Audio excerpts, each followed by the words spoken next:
Okay, magandang araw po sa inyo pong lahat.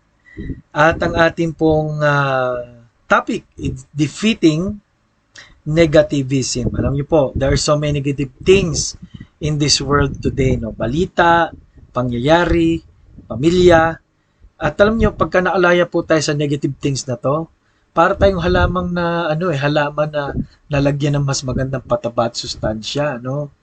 Oo, parang gano'n. At bilang tao, kailangan po natin yon, no? Dahil hindi po gusto ng Diyos na tayo po ay mamuhay sa negative things. Philippians 4:8. Ano pong sabi sa Philippians chapter 4 verse number 8? Ano po? Basahin natin. Philippians 4:8. Kahuli-hulihan mga kapatid, anumang bagay na totoo, anumang bagay na kagalang-galang, anumang bagay na matuwid, anumang bagay na malinis, anumang bagay na kaibig-ibig, anumang bagay na kapuri-puri, kung mayroong anumang kagalingan at kung may anumang nararapat papurihan, ay isipin ninyo ang mga bagay na ito. Utos po yan ng Diyos na mas maganda isipin is positive.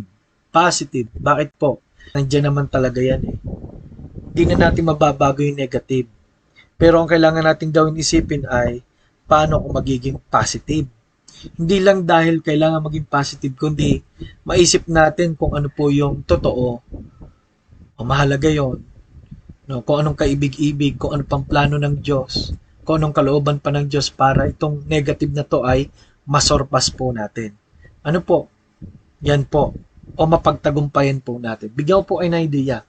Yung mga puno po, paminsan, pag meron po kayong ipinako sa kanya o itinali sa kanya na walang nag-alis, pagtanda niya, may sugat siya, no?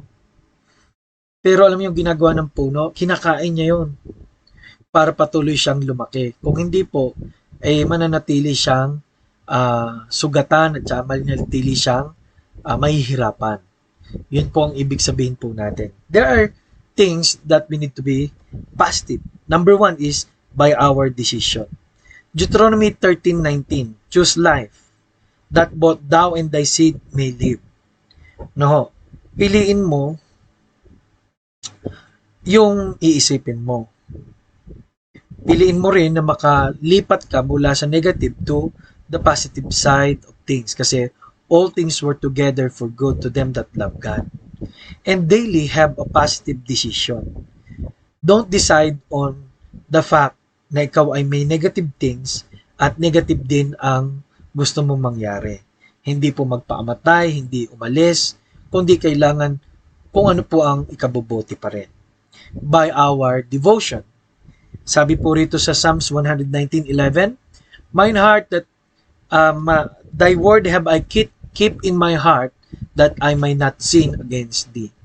Alam niyo po, pag inisip natin na ibusog sa salita ng Diyos, busog po ito sa positive living. Busog po ito sa umiikot-ikot sa kanya ay positive. Kung positive ang loob, positive ang labas. By your diligence. He that diligently seeketh good procureth favor. Proverbs 11:27. Ano po? So, yung selfishness, yung hindi ka gaanong nagtatrabaho, inisip mo yung pang sayo na lamang din. Lahat po ito paminsan ay bunga ng negativity. Yung hindi naglilingkod sa Diyos, paminsan dahil ba't pa ako maglilingkod? Parang wala naman akong nahihita, no? Pero hindi po. When there is something inside, nagre-reflect po ito sa labas. Number 4, by His direction. In Psalms 32 verse 8, I will instruct thee and teach thee in the way which thou shalt go. Yung direction po natin ay pwede nating ipaturo sa Diyos. Hindi mahalaga kung mayroon pong mga obstacle. Ang mahalaga po ay mayroong bagong daan ang Diyos. Ano po? Gusto ng Diyos na tulungan tayo palagi. Gusto ng Diyos na samahan tayo palagi. Kaya nawa po ang direksyon po ng Diyos ay kuhanin natin araw-araw sa ating buhay. Defeating negativism. Maraming salamat po.